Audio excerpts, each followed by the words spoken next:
नाटक नगर नाटक के त तिमी र म फर्स्ट टाइम त हो नि हाम्रो ड्राइभर चाहिँ हुनुहुन्छ ड्राइभर र दिनेश दाइले ल आज चाहिँ हाम्रो ड्राइभर दाइहरू हामी सरहरू जाँदैछौँ ल म कहाँ बस्ने हो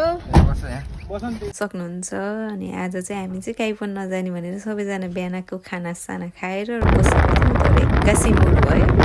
त्यसपछि घुम्न जाने साथीहरूले हेर्न सक्नुहुन्छ वाउ भ्यू अनि हामी चाहिँ रमाइलो गर्दै निक्ल्यौँ त्यसपछि गएर यहाँ हो सुजु सर उदास हुनुहुन्छ जस्तो देखिन्छ तर सुत्नु भएको थियो उहाँ चाहिँ अनि मैले जबरजस्ती हामीले उठाएर लिएर आएको है त्यसपछि अनि हामी सुरुमा चाहिँ अर्कै बिच जाने भन्थ्यो उता मम्जार बिच तर आज ओ माई गड कति धेरै प्याक थियो कि मान्छेहरू अनि उताको ट्राफिकमा फस्ने भएर हामी ट्राफिकमा चाहिँ के भन्छ त्यसलाई त्यहाँ फस्ने भयो हामी हेरेको सिग्नलमा आधी घन्टा लाग्ने भयो फेरि हामी चाहिँ अर्को ठाउँ गएको फाइनली अब आइपुग्यौँ हामी कुन चाहिँ बिच भन्दै सुजु दुबई आइल्यान्ड बिच ल अनि आज चाहिँ हाम्रो साथमा हुनुहुन्थ्यो दिपक दाई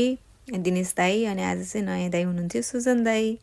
हामी मिलेर आयौँ हेर्न सक्नुहुन्छ कस्तो रमाइलो थियो कि आमा वेदर तर म चाहिँ स्विमिङ नगर्ने भनेर गएको थिएँ मलाई चिसो लाग्छ भनेर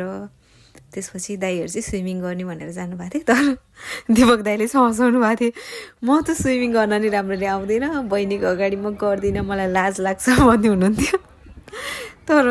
हामी चाहिँ अलिकति लेट पुगेर स्विमिङ गर्न भ्याएनौँ तर भ्याउँथ्यो एकछिनमा थोरै चाहिँ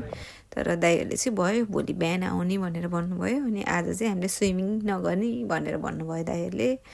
त्यसपछि हामीले चाहिँ पुरा व्यवस्थित भएर जानुभएको थियो दाइहरू मेरो बुढा चाहिँ तर गर्नु भएन त्यसपछि गएर हामी चाहिँ यहाँ दाइहरूले चाहिँ ल अब स्विमिङ गर्न नपाएन एकछिन खुट्टा चाहिँ डुबाउनु पर्छ भनेर खुट्टा डुबाउनु लाग्यो यहाँ खुट्टामा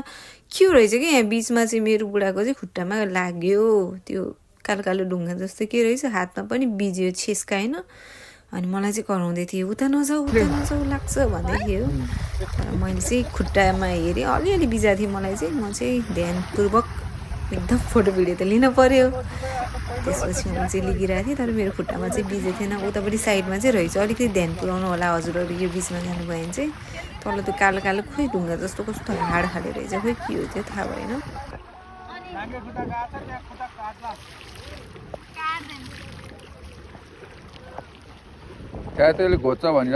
अनि मलाई नि यहाँ कराइराख्ने यहाँ खुट्टामा गोच्छ भन्दै रहेछ म चाहिँ आफ्नै रमाइलोमा कस्तो मजा भएको थियो मलाई आउनै मन लागेको थिएन फोटो भिडियो खिच्न लगाएँ मैले सुजु सर मान्नु भएन भिडियो खिच्न